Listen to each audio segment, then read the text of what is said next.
করার জন্য মেহেরবানি করে হাত খানা লম্বা করে দাও। আল্লাহর নবী একবার ঘোষণা দিলেন, কেউ নাই। দুইবার ঘোষণা দিলেন, কেউ নাই। তিনবার ঘোষণা দিলেন, কেউ নাই, কেউ নাই, কেউ নাই।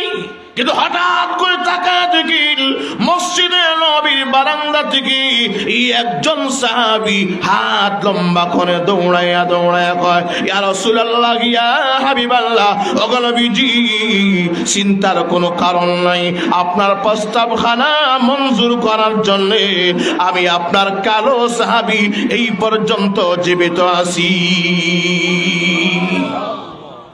আল্লাহর নবীজি একদিন বসে বসে লম্বা আওয়াজ শুরু করলেন, এত লম্বা বয়ান শুরু করলেন।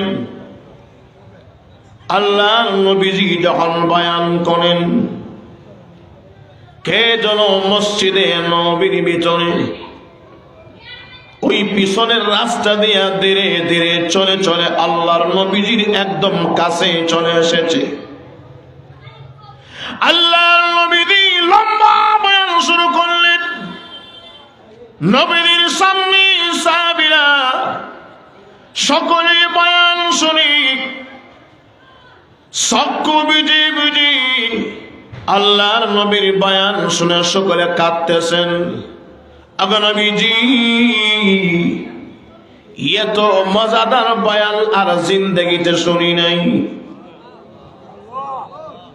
ইয়া রাসূলুল্লাহ, ইয়া হাবিবাল্লাহ, আজকে সারাদিন বয়ান করলি ভালো লাগবে খারাপ লাগবে না। হঠাৎ করে দেখা যায় সাহাবীরা সকলের চেহারা মাটির নিচে, সকলের চেহারা দেখা যায় মাটির দিকে। আল্লাহ নবীর সামনে থেকে চেহারা ফিরায় নিয়েছেন। নবীজি বলেন, সাহাবীরা রে, কেন তোমরা আমার থেকে দৃষ্টি সরায় নিলা? ইয়া রাসূলুল্লাহ, ইয়া হাবিবাল্লাহ, ওয়া নবীজি, সকলের দৃষ্টি নিচের দিকে দিয়েছি এই জন্য আপনি তো বলেছেন, মহান আল্লাহ কোরআন শরীফে বলেছেন, কুল্লিল মুমিনিনা ইয়াগুদ্দু মিন আবসারিহিম ওয়া ইয়াহফাজনা ফুরুজাহুম। ওরে দুনিয়ার মুমিন মুমিনাতরা, তোমাদের দৃষ্টির হেফাজত করো, নিষেধ রাখো। ওগো নবীজি, মনে হয় আপনার পিছন দেশে কে যেন একজন বুরকা লাগাইয়া আর হিজাব পরে নারী লোকের মতো একজন দাঁড়ায় আছে। আপনার পিছনে নারীর মতো একজন দাঁড়ায় আছে, কে যেন। ইয়া রাসূলুল্লাহ, ইয়া হাবিবাল্লাহ, এজন্য আপনার দিকে তাকাইলি পিছনে একজন নারীর ফটো দেখা যায়। নবী গো, একজন বেগানা নারীর দিকে তাকাইলে দৃষ্টি যাবে, এজন্য আমাদের দৃষ্টি সকল নিচের দিকে দিলাম। আর দেখেন, চোখ যদি আপনি হেফাজত করতে পারেন, গোটা অঙ্গ প্রত্যঙ্গ গুনাহ থেকে অটোমেটিক হেফাজত হবে। কথা বলুন, ঠিক কিনা? চোখ দ্বারা খারাপ দেখলে, গুনার কাজ দেখলে দেখেন গোটা শরীর গরমে হিট হয়ে যায়, ঠিক কিনা বলেন? চক্ষু হেফাজত করলে লজ্জাস্থান অটোমেটিক হেফাজত হবে। এজন্য আগে বলছেন চোখের কথা, এরপরে বলছেন লজ্জাস্থানের কথা। একটা কালেকশন আছে না নাই? যেরকম আছে না নাই? নিচের দিকে তো নিচের দিকে আল্লাহ রসুলের সাহাবীরা চেহারা করলেন, দৃষ্টি নিচের দিকে দিলেন। আল্লাহ রসুল গান মোড়ে তাকায় দেখেন, বাস্তবিক অর্থে কে যেন একজন নারীর মতো আমার পিছন দেশে দাঁড়ানো। এখন নবীজি বলেন, কে মা তুমি? উনি কই, ইয়া রাসূলুল্লাহ, ইয়া হাবিবাল্লাহ, আপনার বয়ান শেষ হইলে বেয়াদবি নিয়েন না। বয়ান শেষ হইলে আমি একটা কথা বলার জন্য অনেক দিন অপেক্ষা করে আজকে আপনার কাছে এসেছি। জোরে কোন সুবহানাল্লাহ। নবী গো, আমি এমনিতেই ভয় পাচ্ছি। একদিকে মসজিদে নবীর ভিতর, আর অন্যদিকে আপনি নবীজি সাল্লাল্লাহু আলাইহি ওয়াসাল্লাম, কেমনে আমি এই জায়গায় আসবো, কথাটা বলবো। কিন্তু নবী গো, আমার যে কেউ নাই আপনাকে বলার ছাড়া আর দ্বিতীয় কেউ নাই। কথা কি বুঝেন? নবী যদি আপনি বলেন তাহলে আমি আমার পরিচয়টা তুলে ধরব। ইয়া রাসূলুল্লাহ, ইয়া হাবিবাল্লাহ, আমি কি আমার পরিচয় দিব? উনি কয়, ইয়া রাসূলুল্লাহ, আপনি অনুমতি দিলে পরিচয় দিতাম। নবীজি বলেন, মাগো পরিচয় দিয়ে দাও, এরপরে কথা হবে। উনি পরিচয় দেয়, ইয়া রাসূলুল্লাহ, ইয়া হাবিবাল্লাহ, ওগো আল্লাহর নবীজি, আমার বাবাও নাই, আমার আম্মাও নাই, আমার ভাই বোন আত্মীয় স্বজন কেউ নাই, এই পৃথিবীতে আল্লাহ ছাড়া আমার আর কেউ নাই, আমি এতিম অসহায়। নবী গো, আমি আপনার খেদমতে এসেছি, এই জন্যে আমাকে গোটা মদিনার মানুষ আমি বেশি সুন্দরী বলে আমাকে বলে আমি নাকি মদিনার হুর, আমি হুরে মদিনা। লোক আমাকে বলে আমি নাকি মদিনার হুর। তাহলে হুর যিনি হবে সুন্দর হবে না কালো হবে? কথা বলেন, সুন্দর হবে, যার সুন্দরের কোনো শেষ। আল্লাহ নবী বিশ্বনবী রাহমাতুল আলামিন বলেন, আগমা এই দুনিয়ার জমিনে তুমি এতিম, কিন্তু আমি নবীও ছিলাম এতিম। ইয়েতিম বলতে নবীর দিলে ধাক্কা লাগে। আল্লাহর নবীর চক্ষু মোবারক থেকে জর্জর করে অশ্রু প্রবাহিত হয়। অগমা কেন এসেছো, আমাকে একটু কি করে বলা যায়? অগনবীজি, আমার মা বাবা আত্মীয় স্বজন কেউ নাই, কিন্তু আমি এলাকার সবচেয়ে সুন্দরী যুবতী নারী, আমার ভিতরে দিনদারি আছে এবং আমার ভিতরে সুন্দর আছে। অগনবীজি, আলহামদুলিল্লাহ আমি কোনো দিকে কম না, কিন্তু নবী গো, আমার তো একদম যৌবন পেরিয়ে যাচ্ছে, বিবাহ দেওয়ার মতো কেউ আমার আত্মীয় স্বজন জমিনে নাই, না জানি কোন দিন আমি গুনাহ করে বসে যাব। এজন্য গো নবীজি, আপনার কাছে এসেছি, আপনি জানো এই মুহূর্তে ওই ওয়াজ মাহফিলের ভিতরে এমন একজন দিনদার স্বামীর হাতে আমার মতো মেয়েকে বিবাহ শাদী দিয়ে দেন। এই মাহফিলের ভিতরে একটা লোক আমাকে দেন নবী গো, লোকটা হবে দিনদার, তার হাতে আমাকে বিবাহ পড়াইয়া দিন। আমি জানি এই জিনিসটা আপনি ছাড়া আর কেউ পারবে। নবী গো, আমার আব্বা নাই বলে, আম্মা নাই বলে, আমার আত্মীয় স্বজন কেউ নাই বলে কি আমার বিবাহ হবে না? ইয়া রাসূলুল্লাহ, ইয়া হাবিবাল্লাহ, আমি একজন নারী বলে, দুর্বল বলে, আমার আত্মীয় স্বজন কেউ নাই বলে কি আমার বিবাহ হবে না? ইয়া রাসূলুল্লাহ, ইয়া হাবিবাল্লাহ, আমার যৌবনের চাহিদা আছে না নাই? ইন্না লিল্লাহি জুরে কোন আছে না নাই? কিছু জবাব দিয়ে নবী গো, আমার তো যৌবনের চাহিদা আছে, আমি কোথায় যাব? ইয়া রাসূলুল্লাহ, হাবিবাল্লাহ, এজন্য আমি চিন্তা করলাম আপনি ছাড়া আমার বিকল্প কোনো রাস্তা নাই। নবীজি কইলেন, এই প্রস্তাব? জি হ্যাঁ, এই প্রস্তাব। মা, তোমার কেউ নাই, আল্লাহ আছে তো? বলে আল্লাহ আছেন। বলে আল্লাহর পরে এই দুনিয়ায় আমি বিশ্ব নবী আছি, তোমার আব্বা থাক না থাক, ভাই থাক, বোন না থাক, সমস্যা নাই, কিন্তু আল্লাহ এবং রাসূলই তোমার জন্য যথেষ্ট। জোরে কন্যা সুবহানাল্লাহ। তুমি বসো, এই মুহূর্তে আমি তোমার জন্য স্বামী বাহির করতেছি। জোরে কন্যা আল্লাহু আকবার। আল্লাহর নবী রেখে রেখে বলেন, রে আমার সাহাবীরা, চক্ষু সকলে নিচের দিকে দিয়ে চলে, কিন্তু দুইটা কান খোলা আছে না নাই? কান দ্বারা সকলে শুনতে পেরেছ কিসের জন্য ওই নারীটা এসেছে? আসো কি কেউ এই মাহফিলের ভিতরে ওই সুন্দরী যুবতী নারীকে বিবাহ করার জন্য? আমার একজন স্বামীর প্রয়োজন, এমন কেউ যদি তাকে লাব্বাইকা ইয়া রাসূলুল্লাহ বলে, তার হাত কানা লম্বা করে দাও। নবী গো, আমি কালো হইলে কি চাইব? আমি আছি। সুবহানাল্লাহ বলেন। আল্লাহ রসুল তাকায় দেখেন ইন্নালিল্লাহ, যে বেটা হাত লম্বা করছে আমার প্রস্তাবে রাজি হইল, উনি হইল মদিনার ভিতরে সেরা কালো। মদিনার ভিতরে সেরা কালো। আর যিনি কন্যা হইব উনি মদিনার ভিতরে সেরা লাল। কথা বুঝেন? কারণ কারবারটা হইল লাল আর কালা। ঠিক কিনা বলেন? আল্লাহ নবী ডাক যেমন, আসো আসো সামনে আসো, আমি নবীজি তোমাকে ডাক দিলাম। আল্লাহ নবীর একদম সামনে চলে আসছেন। আল্লাহ নবী বলেন, তুমি কি রাজি? জি হ্যাঁ ইয়া রাসূলুল্লাহ, আমি রাজি। তখন নবীজি, আমি হাতখানা বাড়ায় আছি এই জন্যে। একবার, দুইবার, তিনবার ঘোষণা দিলেন, কেউ রাজি হইল না। কিন্তু আমার সামনে আমার কলিজার টুকরার নবীর প্রস্তাবখানা বেকার যাবে, আমি কালো সাহাবী থাকতে বেকার যাইতে দেব না। আপনার সম্মান রক্ষার্থে আমি হাত বাড়াইছি। ঠিক আছে ইয়া রাসূলুল্লাহ, আমি রাজি।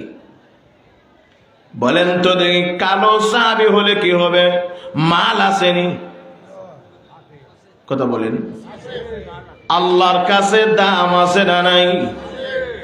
ইমান আমলে ভরপুর এক একজন সাহাবী, জুড়ে হন কথা ঠিক কিনা? পৃথিবীর মানুষেরা বিলাল হাবশী রাদিয়াল্লাহু আনহু, উনিও ছিলেন একজন কালো সাহাবী। তার চেহারার গঠন সুন্দর নাই। বাড়ি ছিল হাবশা, জাতে হইল গোলাম, তাও মসজিদে নববীর মুয়াজ্জিন। ঠোঁট হইল মোটা, তাও দলবেতা। নাক হইল সাফা, দেখতে তেমন সুন্দর নাই। কিন্তু বিলাল হাবশীর দাম আছে না নাই? এই বিলাল হাবশী উনিও কালো সাহাবী, উনার এত দাম, এত দাম। আল্লাহ নবী, বিশ্ব নবী যখন মেরাজের রজনীতে জান্নাতের ভিতরে ঢুকবেন, দেখা যায় কে যেন আমি বিশ্ব নবীর আগে আগে ছোট্ট ছোট্ট পাড়া দিয়া জান্নাতের ভিতরে ঢুকতেছি। আমি আল্লাহ নবীজি হয় কান পেতে শুনে দিই, না না, কার পায়ের তালি বাজে আমি শুনতে চাইলাম। এবার পায়ের তালির দিকে আমি খেয়াল করলাম, মনে হয় আবু বকরের পায়ের তালি হবে। না, আবু বকর না। মনে হয় উমরের পায়ের তালি বাজে। না, উমর না। উসমান, আলী কেউ না। আমি আবার কান পেতে শুনে রাখি, পায়ের তালি বাজে আমার কালো বিলাল হাবশী রাদিয়াল্লাহু আনহু। আমি নবীজি শুনছি জান্নাতে বেটার পায়ের তালি বাজে। নবীজি মেরাজ থেকে ঘুরিয়ে আইছেন, আয়া দেখে বিলাল রাদিয়াল্লাহু আনহু মসজিদে নববীতে। নবীজি আশ্চর্য হয়ে গেলেন, কি রে ব্যাপার কি? গত রাত্রে তার বেড়া পায়ের তালি শুনছি জান্নাতে, এখন দিয়ে বেড়া মসজিদে নববীতে। ঠিক কিনা বলেন? আশ্চর্য হয়ে গেছেন। আল্লাহ নবী ডেকে ডেকে বলেন, বিলাল হাবশী, আয় আয় আয় রে, তুই আমার বুকে আয়। আল্লাহর নবী এত আদর করে আমাকে কোনদিন ডাক দেন নাই, আজকে কেন আমাকে বুকে জড়ায় ধরলেন?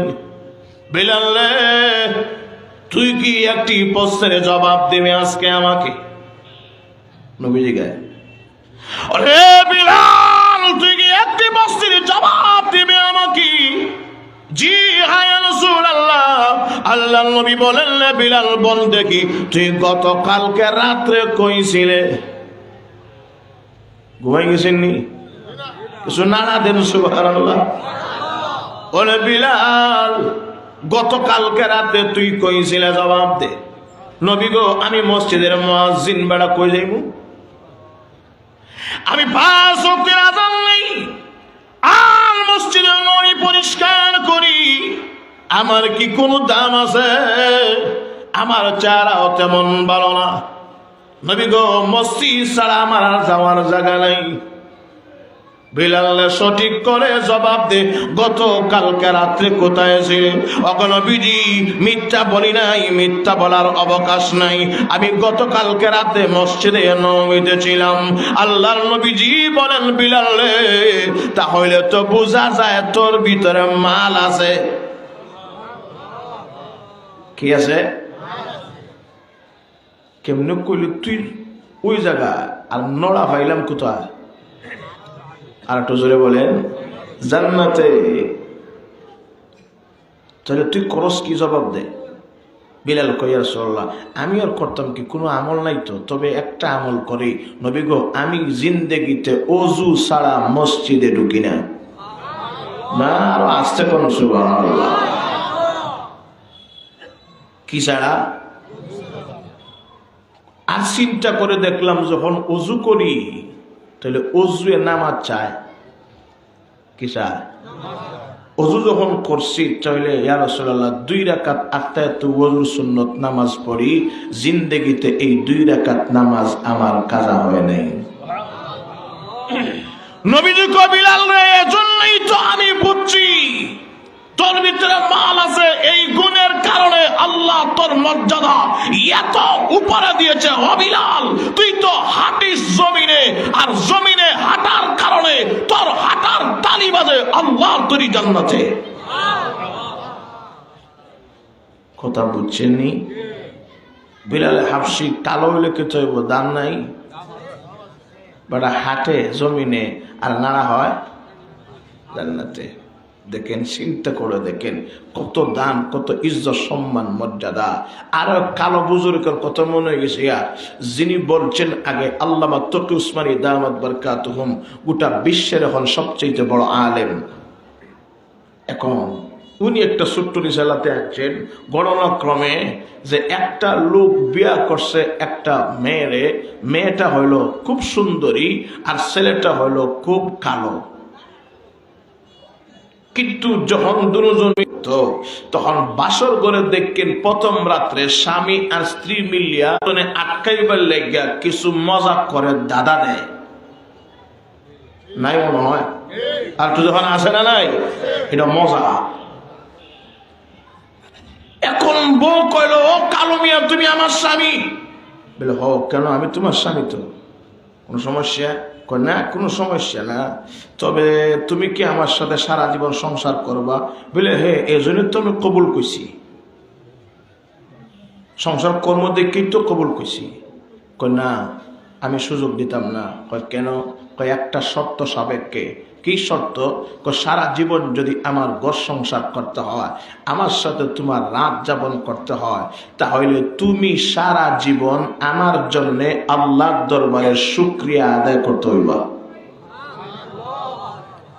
কেন এত বড় জিম্মাদারি আমার উপরে? এখানে তুমি কালো হইয়া যে লাল বউ হইছো এই জন্যে।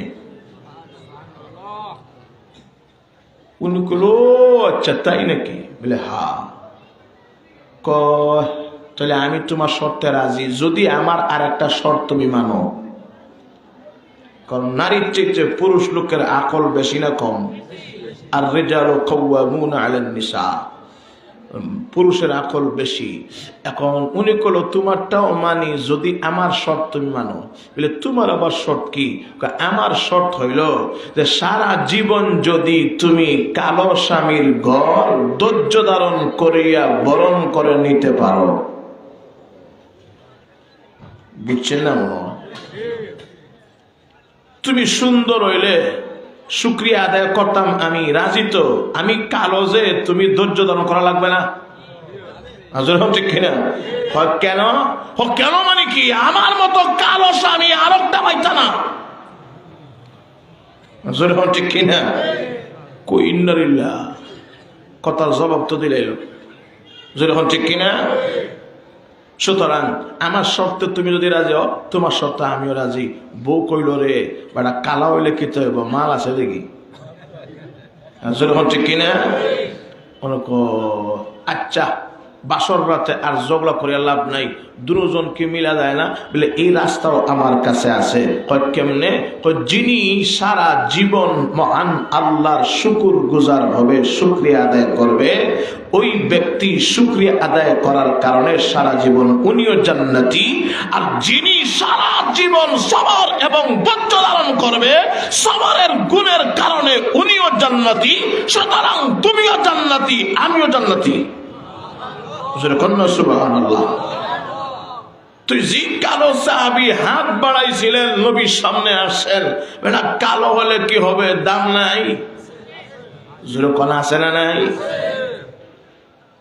তখন ওই সুন্দরী মাইয়া ডাক দেখো, ইয়া রাসূলুল্লাহ হাবিবাল্লাহ, ওগো নবীজি, আমার স্বামী তো উনি হবে মনে হয়, আমার